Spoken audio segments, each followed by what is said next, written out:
Good Wednesday morning, my dear Christian brother or sister. I hope you're doing well and living your very best life in Jesus Christ. I was recently talking to a young man who was a former student who is now in his early 40s. And he's going through what I would call a, quote, typical midlife crisis, if there is such a thing. I mean, he has everything. He's happily married. They have one child. He has a great job he's very successful in, works quite a few hours. But according to him, he has everything he wanted and planned for when he was planning his life in his 20s. And yet, when I spoke to him, he kept telling me that it was simply not as satisfying as he thought it would be. As much as he realized how blessed he was and how fortunate he was in doing well, he still felt that something was missing.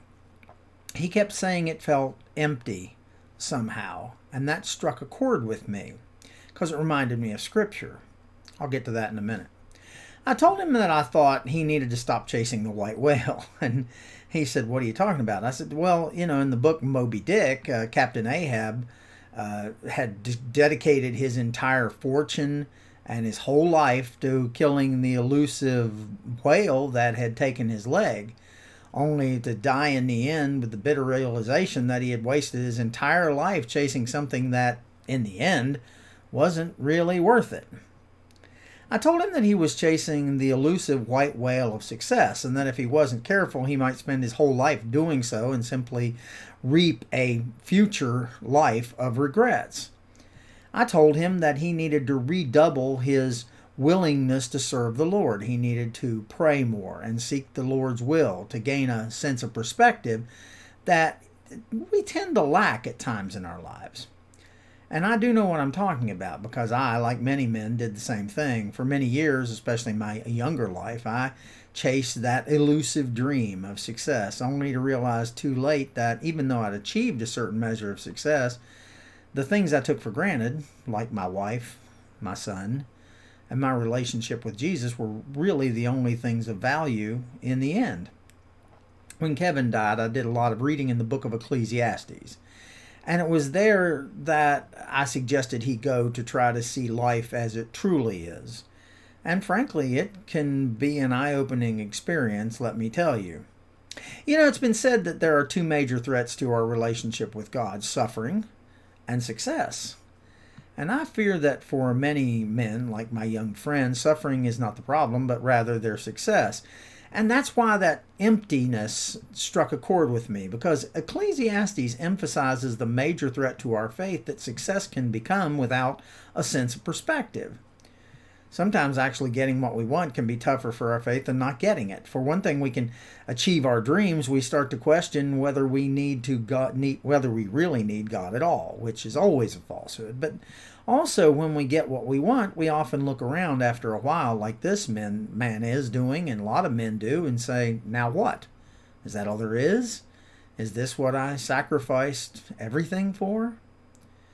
That was a primary source of the teacher's angst in the book of Ecclesiastes. He had it all, and yet it all felt empty. And in fact, that's why it struck a chord with me, because empty is the key word in Ecclesiastes. The teacher repeats the word 37 times.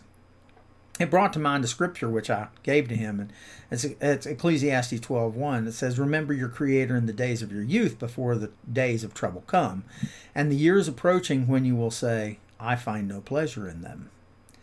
I think Solomon would have understood what my young friend was feeling and what many men feel at one time or another. And I think Solomon is giving us a bit of good advice about gaining perspective, starting in our youth, so that we can prosper not only in possible careers, but even more importantly in our faith. So this morning, if you don't mind, I'm going to paraphrase his advice. First of all, is understand that much of your life is out of control, even though you think you can conquer the world. That's okay. And know that even if you do conquer it, you're still, I hate to tell you this, going to have to die. But that doesn't mean life is pointless. You can make the best of what you've been given and honor God with it. You can trust Him to take care of what you can't control. That took me a long time to learn. You can work hard and enjoy your life, but don't assume that catching your dreams is going to make you happy. And you can be grateful for what you have, remembering that life is short.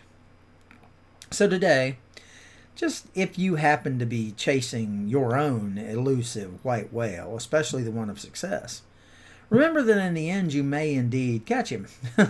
But it is the pursuit of God, His will, and His way which allow us all to have a full, joyful, and in the end, prosperous life, not just now, but for all eternity. I hope you make today a fantastic day. I want you to know that I'm here should you need me, and I truly love you all.